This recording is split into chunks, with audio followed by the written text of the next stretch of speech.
Hey, what's up, Canada and beyond? Thanks for tuning in this evening. We're going to have probably a fire roller coaster ride of a show coming up in just a minute or two here as soon as I get through some of the housekeeping. So it is getting harder and harder and harder to get these shows out to you guys. So the likes and the shares have never been more critical. So first things first, that is one of the biggest ways that you guys can help and support us. And in other avenues, there are communities and movements developing and evolving all around everything that we are doing. So down below, you'll see a couple of links to our website and to some other places that are working very, very hard with us behind the scenes, with others behind the scenes in doing what we're doing to fight back against the insanity that is going on in the world. So there's a lot of people taking part in what we're doing elsewhere. So while our government continues to try to crush us and develop and introduce more legislation to attempt to intimidate and to silence us, that is the converging point where we have our very illustrious guests, Mark and Michael. Thanks for coming back to join us and give us an update, touch base on some of the insanity that you guys are the tip of the spear at, and to take us through a little bit of a roller coaster ride on some of the adventures that you are undertaking and what's coming down the pipe. But just to crack the ice here, because this is what is kind of on the front of a bunch of our brains here over the last couple of days. A new bill introduced, the Online Harms Act, threatening $70,000 or life imprisonment. Guys, are we all going to be in the same cell block together? Can we make that happen? Well, I looked at that legislation today a little bit, and I read it, and I immediately posted it. Actually, it'll be up shortly on X with the video of Justine Trudeau. The classic hate speech monger with the people that are against supposed vaccines or genetic fraudulent injections, and they're racist, misogynist. I mean, he completely qualifies for free room and board based on the bill that his regime is bringing in. It's hypocrisy on steroids. Yeah, Michael, I've been anxious to hear your take on this, being that this was your professional as a constitutional lawyer. Could it get any more insane than this? It couldn't win. See, the big problem with this bill is they're moving to criminalize bullying and intimidation. And this is a new term that's making its way into legislation throughout Ontario right now, because municipal councils have to have codes of conduct around their members. It's a new requirement in Ontario. And I'm actually fighting litigation right now on behalf of council members who've been accused of bullying and intimidating, but their only crime is expressing a minority point of view on the issues of the day. And so what I'm very concerned about in this legislation is that, yes, hate speech has been a prohibited form of speech in Canada for a long time. That's not controversial. And offensive speech, which is a little lower on the scale, is protected under the Charter of Rights and Freedoms. We can speak offensively if we want to. The court says that's one way to wake people up and get them interested in important issues that should be in front of them. But bullying and intimidation, those terms can be manipulated, and the legislation also connects that to discrimination. So the moment you say anything about an issue that bears in any way on minority Canadians, you're going to be accused of bullying and intimidating, and you're going to be hauled before the thought police. So this is what's really dangerous about it.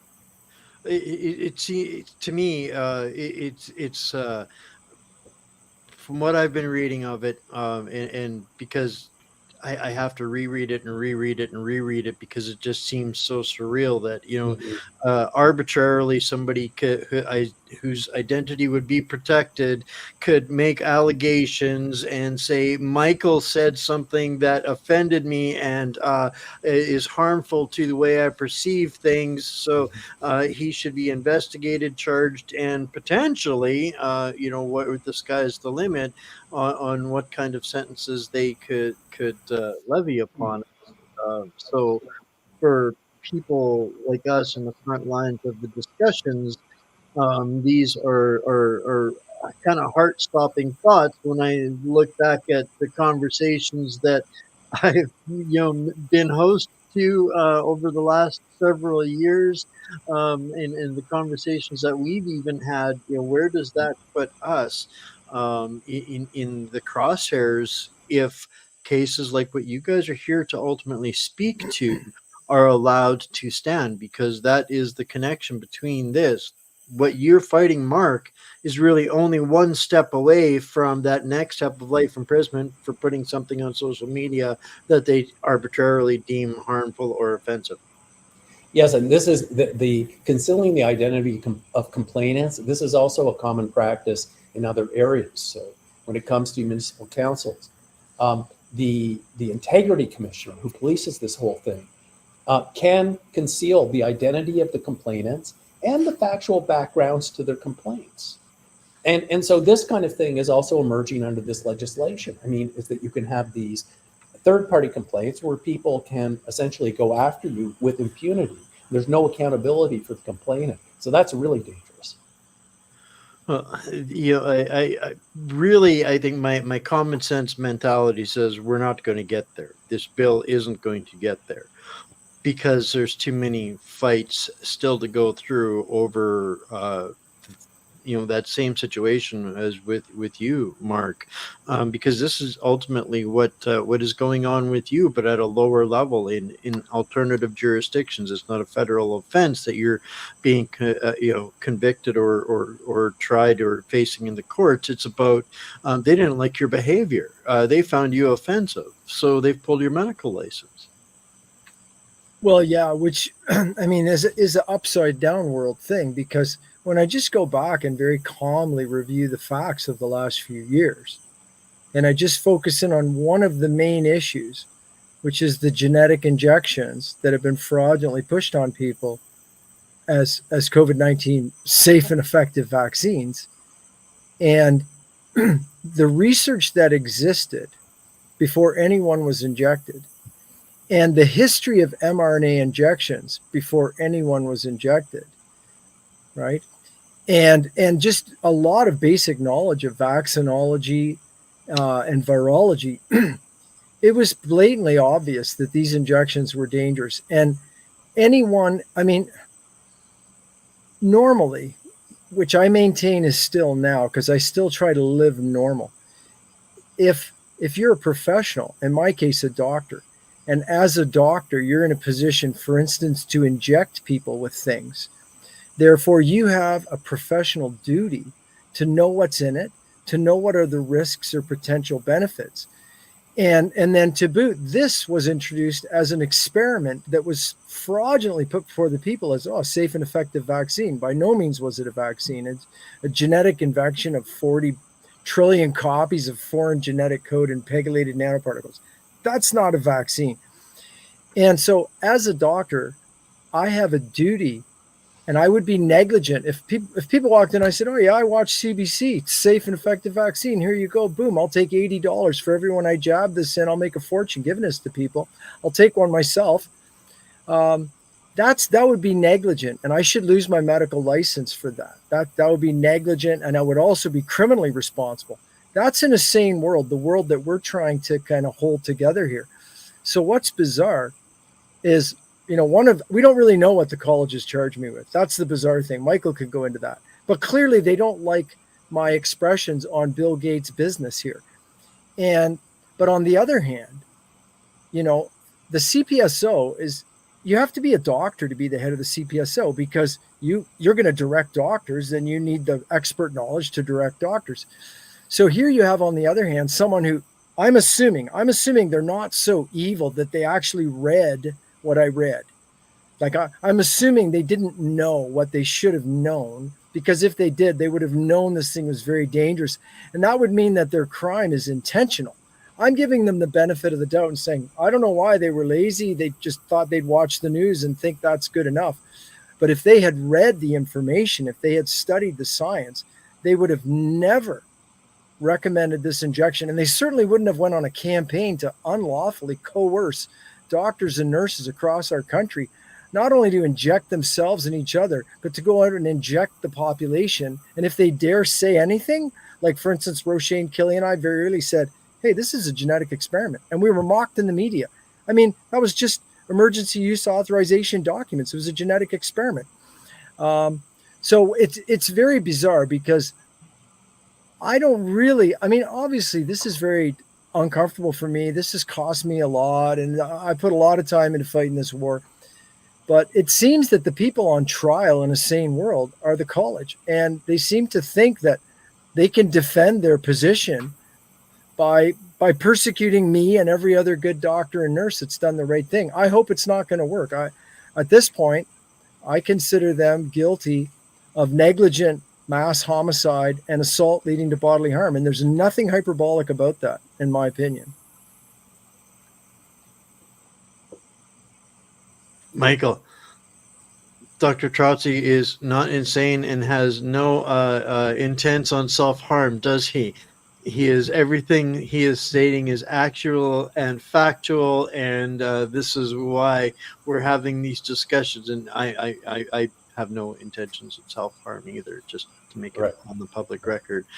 To add a little tongue-in-cheek to this, because it's the only way that we can really approach this, because this has absolutely nothing to do with reality at this point, in my mind. Yeah, it is. It's totally unreal because there's so much information available now to the college and to the government about how much harm the shots have done. And we now know, based on disclosures in the US and here in Canada. In fact, we argued the Canadian situation in Mark's case, which is that a regulation was adopted by the Canadian government in 2019, prior to the pandemic, very timely.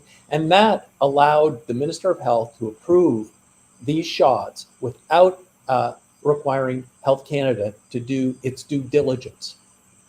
So this was approved on a political basis, and you can look at the summary basis for decision, which is the document, the authorizing documents for the Moderna and Pfizer injections. You can see in those documents, the only thing the minister cites is Moderna's own 6-month clinical trial study and Pfizer's 6-month clinical trial study. So the minister just took what Big Pharma was telling her at the time, and she just put a big check mark beside it and said, yeah, safe and effective. Well, you can't say safe and effective if you haven't had the regulatory authorities do their due diligence to determine whether these things are. And by the way, safe and effective is not really, that's a bit of propaganda in itself. And there's been a great decision out in Saskatchewan at the Court of Appeal level. It's called OMS. And for those who want to look it up. And in the OMS decision, the court said, safe and effective is a very misleading term because safe and effective, there's nothing that's just simply safe and effective for everybody. Safety and efficacy must be judged in relation to a patient's particular profile. And every patient has a different health profile. So they go after the government's use of this phrase, safe and effective, and they say, this is really not an accurate way of describing these things. And so, in the US, we now have, through a whistleblower, evidence that the Department of Defense was the one behind this whole, COVID enterprise down there. And DOD just said to Big Pharma, we'll take several billion doses of this, and we're not going to require you to produce any information regarding the safety or the efficacy of these shots. And so here we have it. It's the deep state making decisions about public health without any evidence, and it's startling.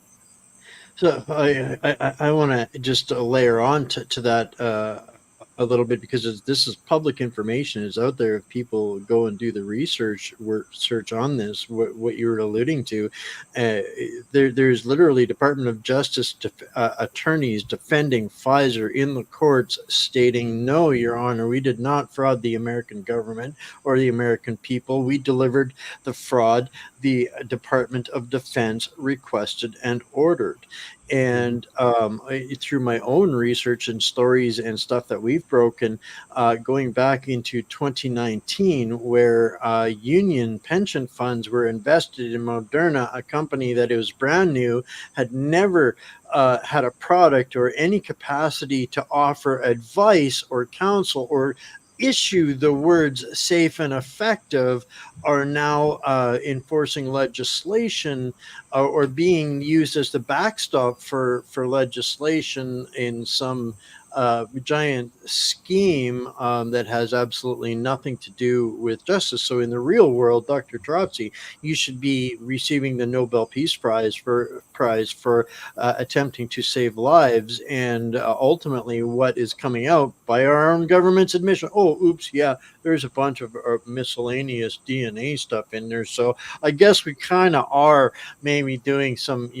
experimentation and this kind of stuff. And yet here you are being removed from the public space without anything to back it up or even formal allegations. Summing it up. Yeah, Well, that captures it. They just don't like criticism at the college, and we, Mark presented his own 41-page, highly researched report right at the beginning of this investigation with the college. A report justifying his views on COVID science. It was never refuted by any of the college's experts, either before or during the disciplinary hearing. So Mark is still unrefuted on COVID science, and we're going to be arguing that on appeal. So just, they don't want to deal with the science. They refuse to deal with the science is where we're at here. They have had ample opportunity. There is no scientific debate. There is only doctors trying to defend their patients and save lives, and the state leveraging whatever machination they can upon them. There's no scientific debate. Mm-hmm. So this leaves you in a unique situation at this point, Mark and Michael, and this is we're going to get into kind of the case here now, and what is significant, because there's a lot going on out there in the entire spectrum of resistance to this oppression. And there's been a lot of changing in the landscape. The Ingram decision, the Emergencies Act decision, all of these things should be, in any practical reality, having an impact on where you stand in this fight for your license. Right. So give us, they pulled your license. Now what? This is what we're here to hear, I guess, what the next steps are, because you're in a unique position now, given all of this. Yeah, well, I think Michael will speak best to the legal side of this.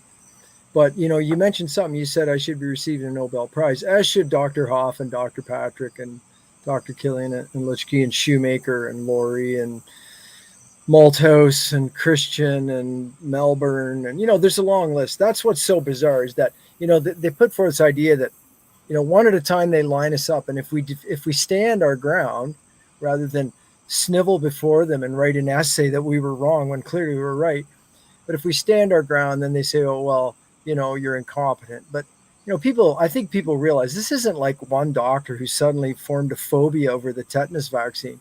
This is many doctors who did our job and who could not be coerced, who wouldn't, sort of be that 70% in the ASH experiments where they'll say what is obviously wrong in front of their eyes to just conform with the crowd.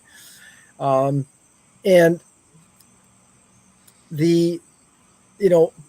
this group, the College of Physicians and Surgeons, right, which has, this organization wasn't founded to do this. There hasn't even been a patient complaint against me, right? Like what I've done, I'm not boasting, but it's pretty heroic to set down everything you own and set down your income. They never stopped me from working. I set down my income to fight for the future of our country and the future of our grandchildren, because it's quite clear what was going on. And when they rolled out the toxic jab before anybody was killed, and now many people have been killed, I was trying to stop that, as were others. So what the college controls, and they're abusing their power, they're weaponizing their power. They're supposed to make sure that doctors aren't doing terrible practice in the province of Ontario and maintain the license. They don't own my medical degree, right? Like, they can't take away Dr. Mark Trozzi, MD, right? But really what they control, and this is the thing we have to keep in mind. For sure, you'd say, wow, Dr. Trozzi, you sacrificed a lot. You've worked tirelessly for years. You've given up your home, your income, many things. Okay, but remember, there's people who've lost their kids. There's people whose kids are dead because of the college, right? Put that little thing on their website, put that little thing on their post that said, doctors, you don't say anything that goes against the mandates. You don't say anything bad about the injections. You don't write anybody an exemption. And you don't dare treat COVID with things like ivermectin. Like, that's their rules. They didn't have the authority to do that, but they did it. And they have unlawfully persecuted every doctor who did their homework and followed the science, and most importantly, followed medical ethics. I mean, what they have orchestrated is the violation of the Nuremberg Code, and every way that Nuremberg Code has been consolidated internationally, federally, provincially. The bizarre thing is, I'm the one holding down, and the other doctors like me, holding down the rules of the college about not committing medical assault and telling people something's a safe and effective vaccine, or telling them they have to take it to keep their job, or giving anyone an injection or an abortion or a surgery or anything they don't want. That's assault. That's medical assault. That's a crime. They should be prosecuting that. And instead, they're thinking that by prosecuting me and the other honest, good doctors and nurses in this country, they're going to cover up their crime. Well, I sure hope not, and the things that were predictable.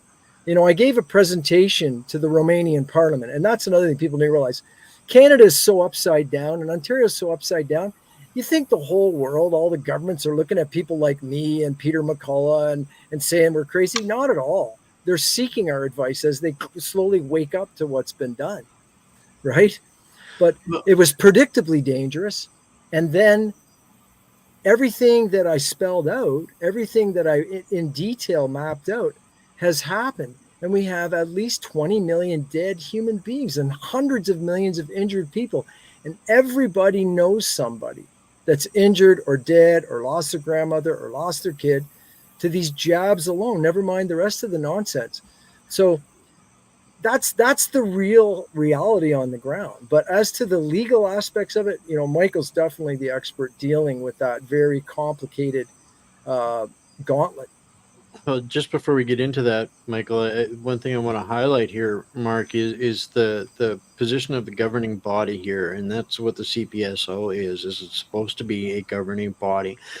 What I'm hearing from you, as bizarre as this might sound to some out there, they should go back and listen to the interview I did a week ago with Doris Reimer, a lawyer in Alberta, who verbatim, if people didn't know the careers behind the abuse, they would not be able to distinguish the treatment of her in her field and practice by their governing body, the Law Society in Alberta, as what the CPSO has done to you. It is exactly the same mannerism, behavior, and treatment for practicing the law in Alberta as it is for you in practicing medicine in Ontario by these governing bodies that hide behind curtains that have no accountability, and people don't even know who they are, basically. So it's like this mystery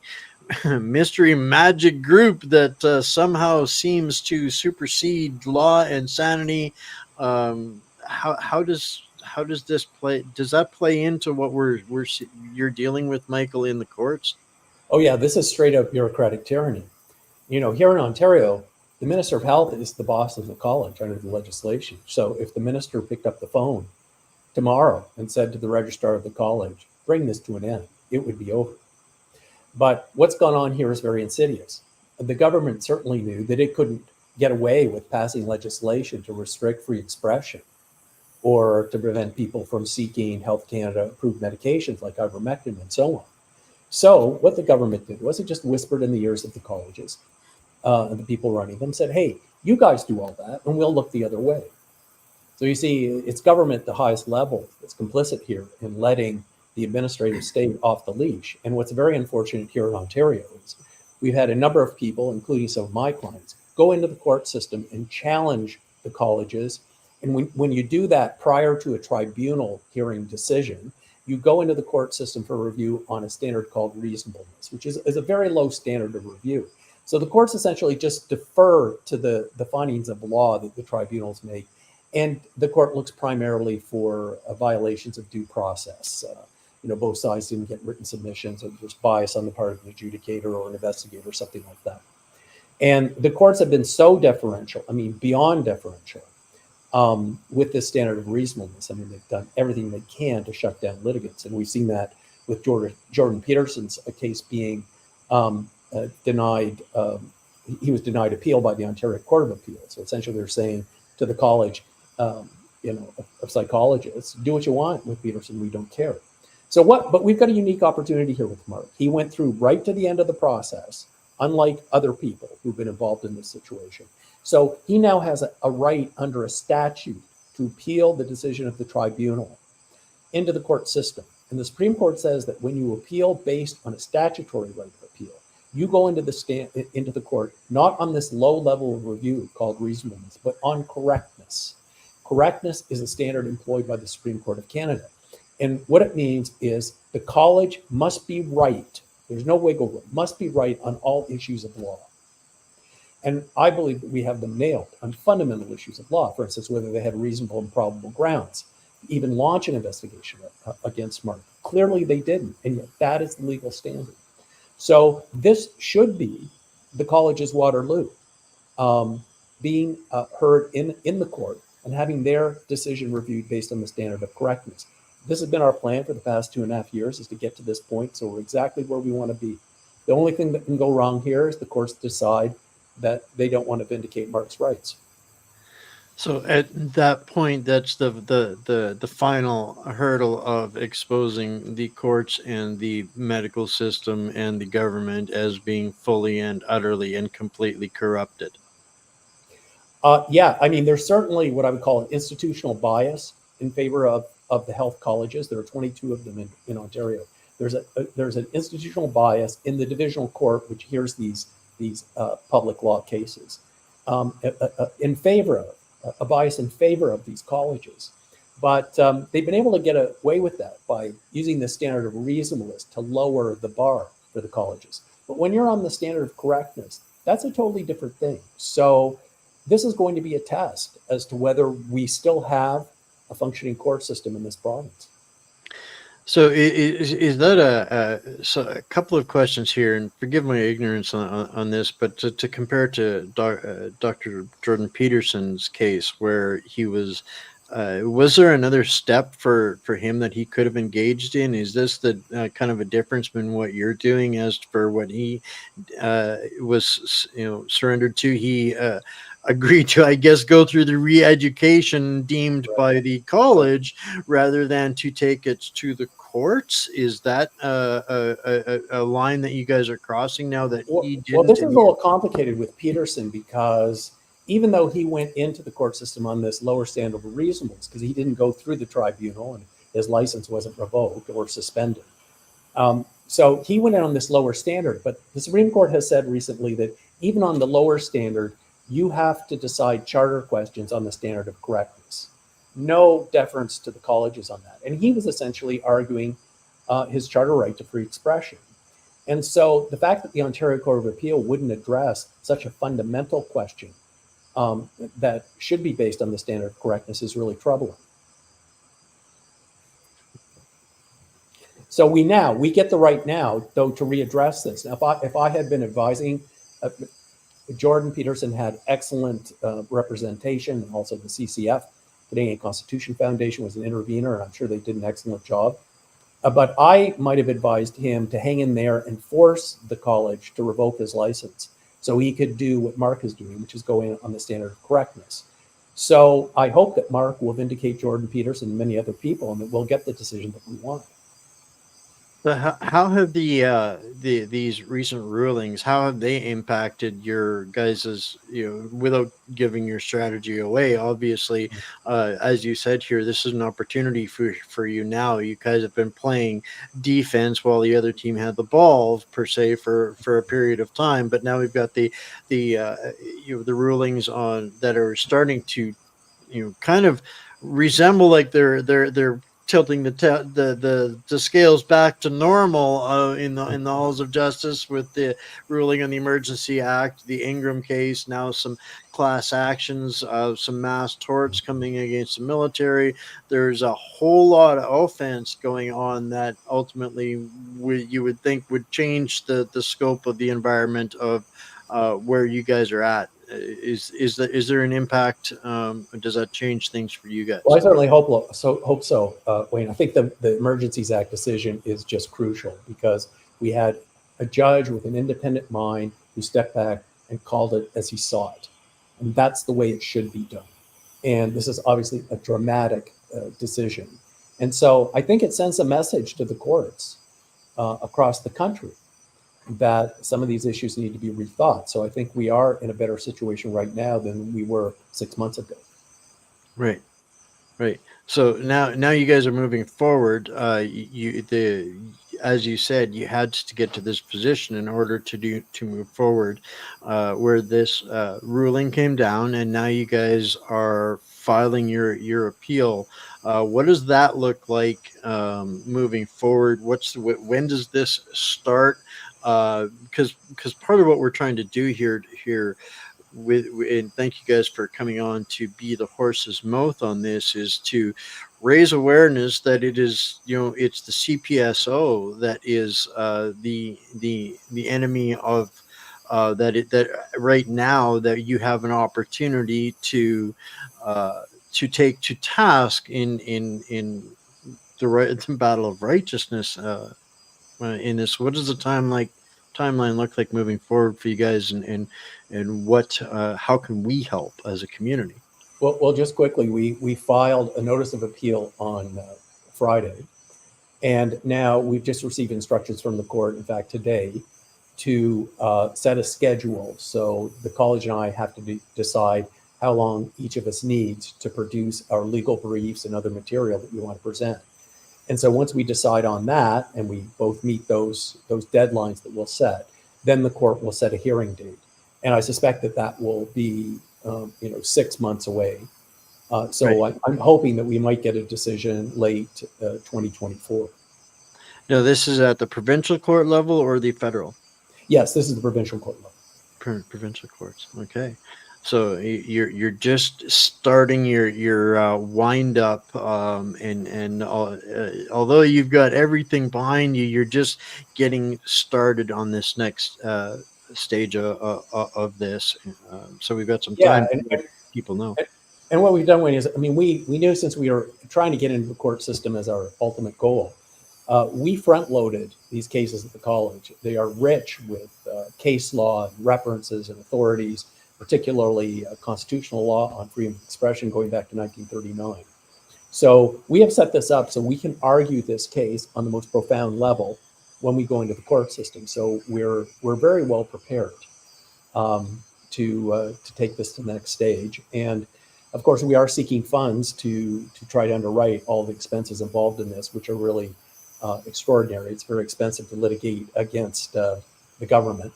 And so we are seeking donations at our website, justiceformedicine.com. Oh, this is fantastic.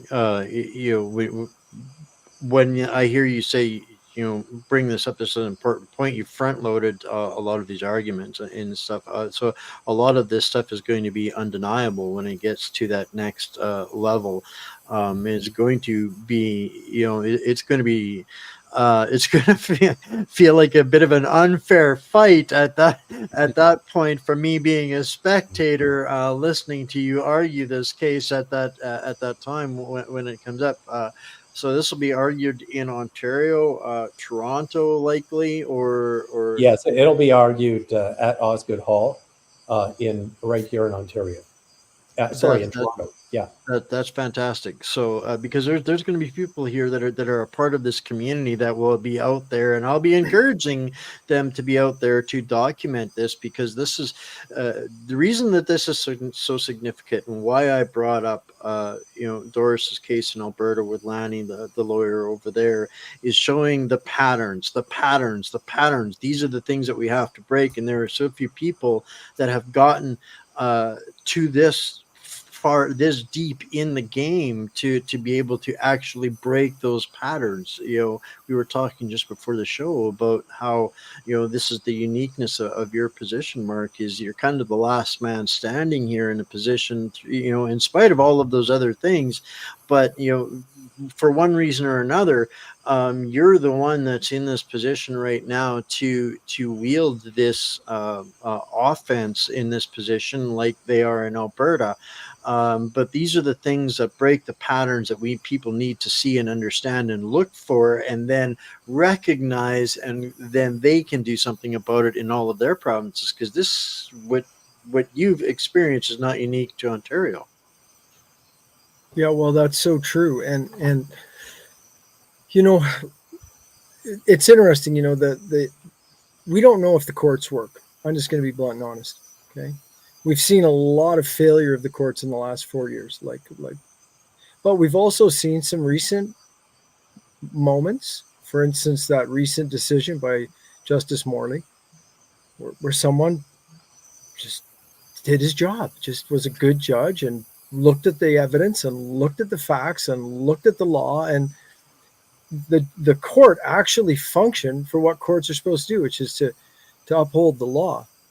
But I can tell you one thing I've discovered is, if the courts work, they don't work cheap. So this fundraising, this is not so I can take a vacation or anything. In fact, that we're looking at funding specifically for the legal battle in Ontario against this. Basically, at this point, it's a criminal syndicate, in my opinion. And Ontario tends to lead what happens. So if we can correct things in Ontario, then that should spread and correct things across Canada. And in terms of what's at risk here, okay, now just kind of backtracking, in 2020, I studied. Remember, the hospitals were empty. I had lots of time on my hand. So I studied the emergency use authorization documents. I can't believe that people had the audacity to sit in public offices and enforce these injections without reading those emergency use authorizations. Or you guys talked about Pfizer's clinical trial data. The clinical trial data that showed almost every pregnant woman injected aborted her baby. The trial data that showed 3% of the people were dead within 3 months. The trial data, which was just full of horrific realities as well as fraud trying to cover them up. So what's really at stake here isn't, yes, I think it's very sad. Like when I think of some of my heroes, like Dr. Patrick Phillips, Dr. Roshane Killian, Dr. Chris Shoemaker, and others, when I think of some of my heroes and how they've been stripped of their incomes, given up their homes, but just for doing the right thing, for being a good doctor. Okay, that's sad. But again, there are people who've been stripped of their children. Their children are now decomposing in a box in a funeral, in a cemetery, right? Those are real predictable realities that happen. And people may feel like, oh, COVID's kind of over. Well, first of all, as sad as it sounds, while we're waiting for this process to take shape, at this very moment, someone is or a lot of people are in doctor's offices somewhere in the country or in a pharmacy being injected with a dangerous genetic experiment loaded with DNA that's not even supposed to be there and poisoning their bodies. We know that the injections, for every 800 shots given, somebody's dead. We know that the more shots people take, the more dangerous they get. We know that the only people, or the people getting the most COVID, clearly the scientific evidence is overwhelming. You want to get COVID? Go take a booster. If it doesn't kill you by something else sooner, you'll be more likely to get COVID by far. So this is happening to real human beings, like real people that love one another, people that have families, people's children, people's mothers. This is happening today, tomorrow, the next day. And the college is there trying to tell people like me to shut up and not tell people the truth.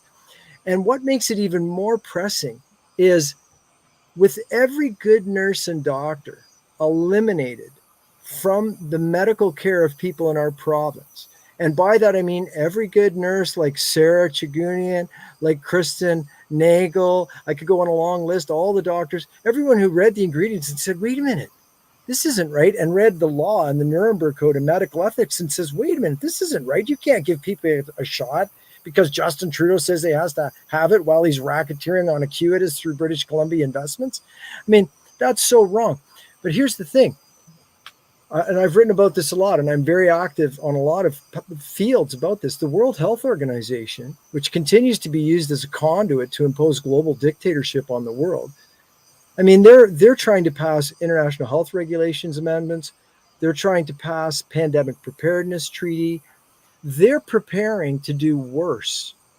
And if the college, in its role as some minion in this criminal syndicate, if they're successful in silencing or eliminating all the nurses and doctors who the people in our province and our country can count on to do the right thing, and all that's left is they may be good orthopedic surgeons, they may be good nurses and this, that, the other thing, but people who will keep their mouth shut, take the shots and dish them out, then the people of our country are sitting ducks for something much worse. And we know these guys have continued their gain of function research. I've got a list of pathogens that they have ready to go, and they're even talking about disease X, right? So this is much more fundamental. If this was just about my license, I'd be out of here, right? I would go to one of the countries in the world that's already woken up where I'm going to get a red carpet, as I do when I visit, right? But I want to take care of Canadians, and my family lives in Canada, and my friends live in Canada, and my grandchildren live in Canada, and I will not neglect to do my part, that they will have real health care, that they will not be experimented on whenever Pfizer or Moderna or Bill Gates wants it, that they will not be euthanized and stolen. That's what's at stake here. So if anybody watching this, I've put everything I have in here, and Michael has too. Michael has used his own savings. Believe me, we're not living high in the hog doing our duty here. I've given up my house. I set my income down to go on this mission 3.5 years ago. Imagine, zero income for 3 years, right? I've given up lots to this.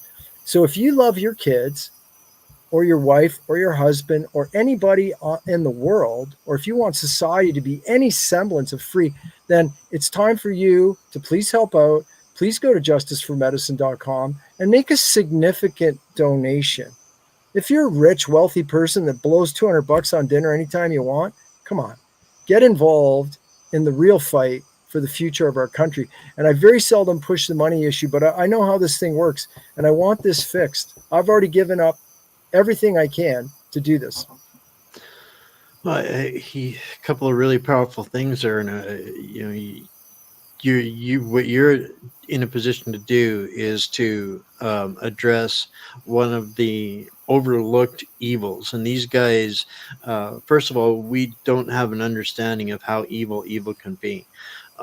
We can't fathom that because we're not wired to think and operate and function that way. So we will never be able to adequately conceive that. But what we have been overlooking, and you put it as bluntly as we needed to hear, we're sitting ducks if we don't do something about this gatekeeper called the CPSO, that is the gatekeeper for the world death cult that is basically annihilating Canadians, and they're doing it through pattern and through system, and we need to stop them. So thank you for addressing it the way we need to hear it, because this is something that people have been overlooking, and I listened to Vincent Gerses the other day talking about people protecting their Rolex while their house is burning down, and I saw a picture today of a lady that was a photograph from inside the Titanic from a camera that they recovered, and she's clutching her treasures as the Titanic is sinking. And that's exactly the mindset of everybody in Canada right now, folks. And this is what we're doing. We're clutching what we've got, riding the Titanic down to the bottom at this stage, and it's just as lethal what these guys are doing. We're seeing this push at the federal level, this farm economy state where they're trying to make it an entirely pharmacy based economy that we're going to be living under, and these guys are the ones that are making it happen. Ultimately, at the end of the day, is these four little letters. Yeah.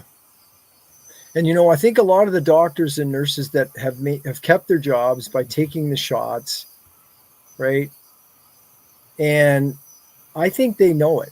Like I had surgery myself. I had surgery in Peterborough Hospital. I had a shoulder surgery this year. I was very well cared for. I made it very clear I didn't want any genetic experiments, and that I was working hard to protect them from ever again being forcibly injected, to ever be violated again as an experiment subject, which is what happened to the doctors and nurses too. And I'll tell you, I wasn't received there as a crazy guy. I wasn't received there as the enemy. I could tell that though they were, everybody's trying to, like you say, hang on to their stuff. I get it. I liked my stuff too. I worked very hard. I was a homeless teenager who ended up with a decent life that I loved. I didn't want to give it all up. But I didn't declare war against humanity. I'm just on the receiving end of it. And I realized that, hey, like you said, this ship's going to sink. So trying to hold my position in the lineup at the buffet is stupid. So if you're not going to come down on the bottom of this ship and help us try to patch the hole before everybody sinks, at least throw us some ammunition to work with. So true. This is unfortunately, this is a political problem as well, and it's not a problem for the politicians. It's a political problem that you're dealing with the repercussions of, and we need to push back at all levels. When I see Pierre Poilievre, trying to cut the red tape for foreign healthcare workers instead of trying to solve the problem to bring back ethical Canadian healthcare workers into the system. He is not even putting a band-aid on the problem that's very much a lot deeper out there. So these are the avenues that we have to connect the dots with and understand that foreign healthcare workers, although they might be great, isn't the solution to the problem, because it's really a treatment on the hand when we've got a problem with the heart. And so we have to start leaning back, pushing back on all of these guys to address our foment and anger and focus to things that matter, fights that matter, and direct those voices. We've got to lean on our electorate representatives to say, no, that is bullshit. You're distracting us with this rhetoric, your campaign rhetoric. We need to address what is going on with the CPSO and why are they making the problem worse for me to get the health care that I actually deserve, because they are the ones that are intervening and creating the problem, not the doctors. I agree with you 100%, 100%, Wayne. I've been a doctor since 1990. I practiced emergency medicine for more than 25 years. No problems in my career. Very good career. Teaching in multiple universities, medical schools, an instructor of trauma medicine to doctors from around the world with the American College, chosen by the American College for that job. I've been around a lot of doctors and nurses in my life. I know the spectrum, and like anything, any field you go into, you've got the great ones and you got the sloppy ones and you got everybody in between.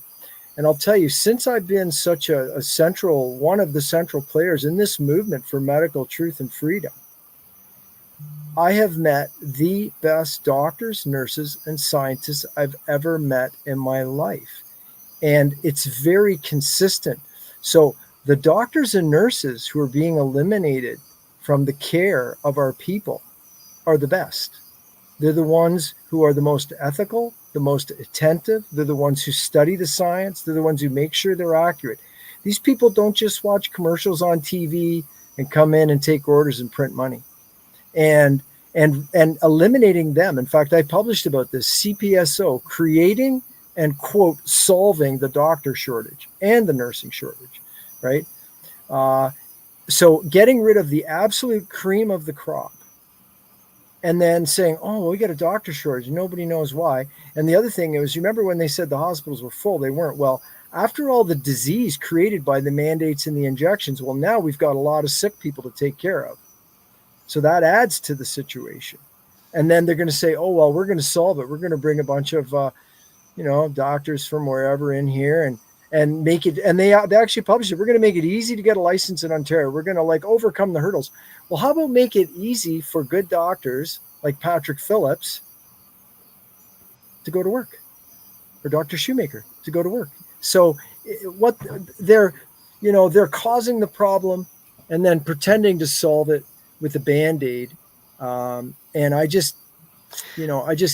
don't think we should submit to this nonsense for a moment. And I'm not a disrespectful person, but this is just criminal and this is killing people. I see it even worse than that, Mark. Is these are the guys that govern and control the education, what is correct think behind these doctors, and as the level of reasonable healthcare that you can do, if your hands are tied as a doctor.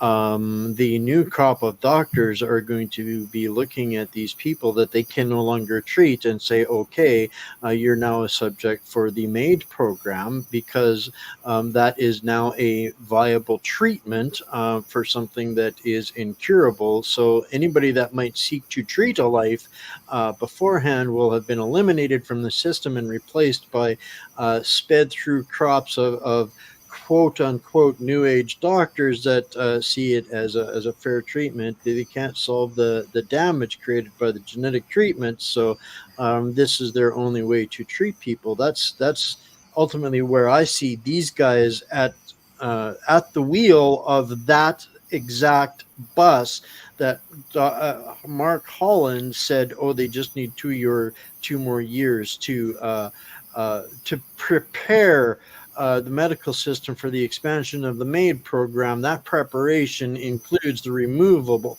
of doctors like you through the organizations like the CPSO. That's how I see it. Yeah, Wayne, and that's very what's going on with MAID is very insidious, because about a year and a half ago, I had a colleague. Unfortunately, he was only 40 years old, but he had terminal cancer, and he ended up in a very well-known hospital in Vancouver. And what I discovered through his family is that hospital has an unofficial policy of euthanizing people who are on their way out. And he had refused to sign a DNR, do not resuscitate. He wanted to carry on till the end, and yet they took active steps to kill him in the days before he actually did die. And I had to intervene to prevent them from practicing euthanasia. So you see, an attitude sets in the system. When they know something like MAID is on the way, then something happens behind the scenes. And so again, this is another aspect of bureaucratic crime that has become characteristic of our political system. And that's why, again, what your fight is all about, Mark, is so critical, because with removal of your voices, the entire concept of do no harm no longer exists. It's all about economics in a system that sees nothing more as a treatment and a process. Well, yeah, and it's a massive hit. And by hit, I mean like a mafia style hit, because look at the funding of the WHO. I mean, one of my good colleagues from Africa, Fahri Hassan, has done an amazing job mapping out the web of the WHO and everyone influencing and connecting it, largely Bill and Melinda Gates, who is one of the biggest profiteers on the genetic jabs. And at that level, I mean, literally, Bill and Melinda Gates, Bill Gates really, invests. It's not a donation because he makes massive profits on his investment, but he invests in controlling the WHO, which then pipes these orders down through countries. And one of Bill Gates' plans, I mean, he's been very clear about this for decades. People just don't believe me. Go look at his TED Talks from 15, 20 years ago. Reduce the human population. And, you know, when you hear a guy say, we're going to reduce the human population with vaccination, I mean, you don't need a PhD to figure that one out. I mean, like, wait a minute, you're going to save my life and reduce the population at the same time? So this is a paid for hit at a massive level. And everyone going along with this is like, you know, at a provincial level, these people are huge. Tens of thousands of people have died as a result of their actions. A million people are injured as a result of their actions. But when you look at the whole global scheme, you know, these are kind of fairly low level operatives in a paid for killing. Your people are disconnected from how close that touches us where we are at. They think these Bill Gates, these Noah Hararis were hackable animals. The Club of Rome, Benevolent Society will cull us in a civilized way. All of these psychopathic, degenerative lunatics have a direct connection to facilitating this at the provincial levels, and people think that it's Trudeau that's done all this. No, this is facilitated through your public-private partnerships and agreements through health bodies at provincial levels, not just the federal level, at provincial levels. These organizations have infiltrated, not just penetrated the cabinet of the federal government, but they have gotten into the colleges of physicians and surgeons at a provincial level with the policies and procedures that they are now batshit crazy and hell bent on killing us with, and silencing anybody that has a moral or an ethical fiber left in their body. Yeah, well, you know, Wayne, 100%. the Dalai Lama School of Public Health at the University of Toronto provided many of the people who served on the Ontario's Science Advisory Board on COVID matters. It's the science board that was really calling the shots. And one of the major funders of the Dalai Lama School is Bill Gates. So this is, thank you guys, because this is, again, this has all been repeated throughout history. The last time was in 1930s and late 1930s and early 1940s. These public-private partnerships that ultimately controlled the corporations and told the people what the fields of engagement were, and they followed along to the profits. And we have Bill Gates profiting and continuing to dole back the carrots to the organizations within the provinces, because people like Trudeau are dumb enough to buy 400 million vaccinations at a time and steal from us to do that, and leverage the useful idiots at the CPSOs to say, oh no, we're the crazy ones. Well, you know, and Gates, he's been quite open. You can see him on Rumble making the statement that his investment in vaccines is the greatest investment he's ever made, and his total wealth, I assume, counting his charities, has increased tenfold since he, made the move into the vaccine sector. So you see, I mean, these people are actually quite open, and they marry their agendas to their own profit, and they think people won't notice. But you just have to listen to them. They reveal themselves all the time. Well, gentlemen, thank you for your bravery and your fortitude. What you guys are taking on with the CPSO is only one tier. It's like the monster at level 7 on a 12-round game. But you guys are doing it admirably, and I hope that the people out there watching this tonight have been able to connect some more dots on how this directly affects them. It's Mark, you're and Michael, you guys are like the last resistance between getting fair, real health care for people and their families in Ontario.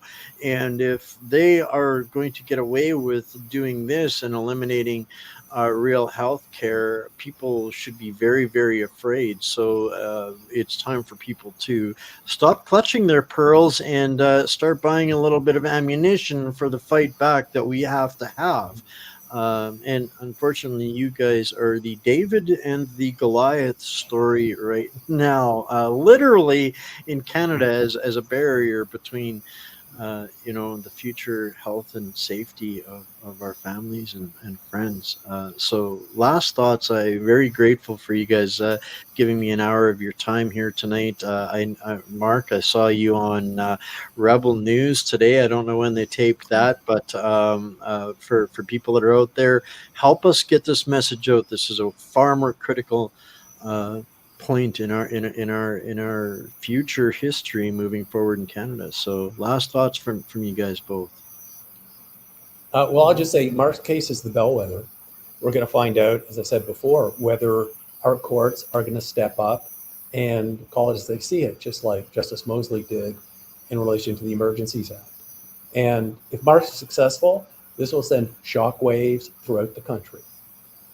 If we're not successful, then I say we're pretty close to being lost.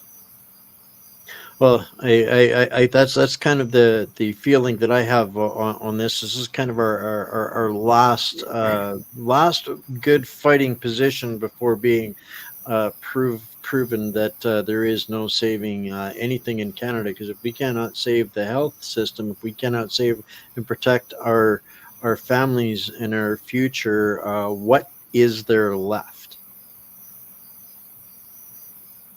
Yeah. Well, you mentioned the saying, Wayne, tip of the spear.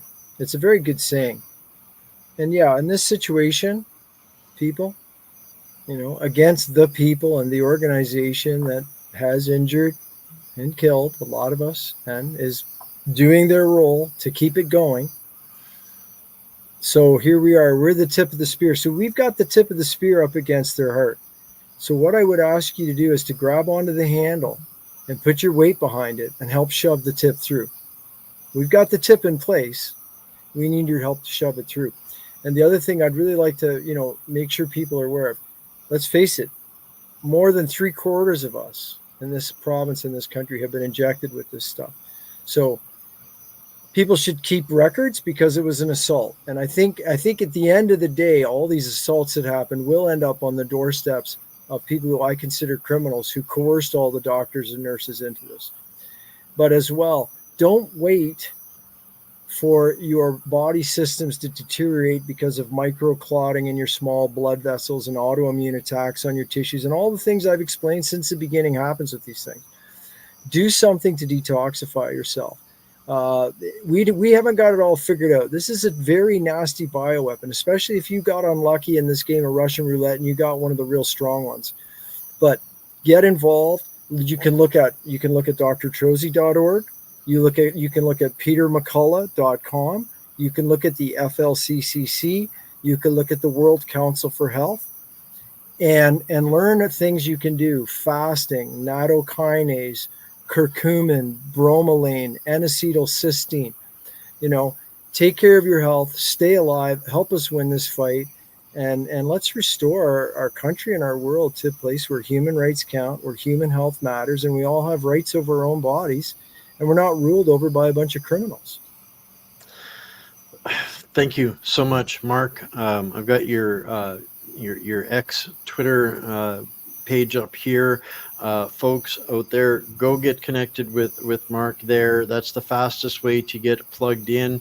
And then his Substack. Mark, you're prolific on Substack, as well as drtrozzi.org. Guys, go get over there and get plugged in and get plugged into the fight, not just into what Mark is doing. I know that there is such a broad spectrum of solutions and information out there. Thank you guys so much for being so gracious with your time here again today, and keep us posted. Anything more that we can do to help people be aware.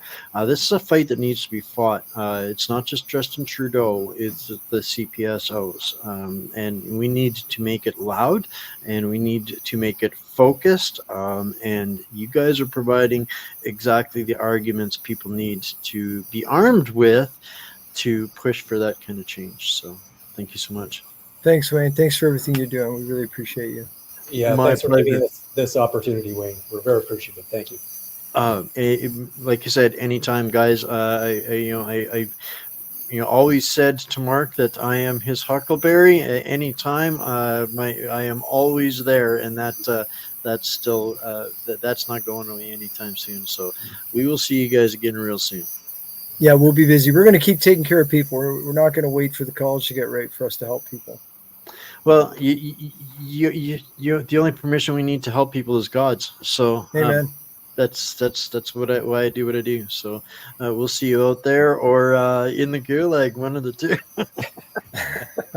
Good night, We'll be gentlemen. either way. Good night. All right, guys. Wow. When Mark reaches out to me and says, got something to talk about, I pretty much will drop whatever I'm doing to provide an opportunity for that. And I think that tonight was a message people definitely needed to hear, to cycle down and tighten that focus that we need to have a little bit on where does it make the most sense to put my energy, my effort into protecting my family, my country, my community, all of those kinds of things. So that's what I hope people were able to connect the dots on a little bit. This isn't just a Justin Trudeau problem. This is our problem, and we need to fix all of it. So on that note, thank you all for tuning in here tonight. Stay strong, stay Canadian, stay in the fight, and we'll see you. If not here, we'll see you in other places. But check out the video I'm going to play out with you guys for you guys here tonight, and there's a lot more that we can do, and there's a lot more fruit that we can harvest from our mutual collective efforts. So I love you all, and we will see you next time.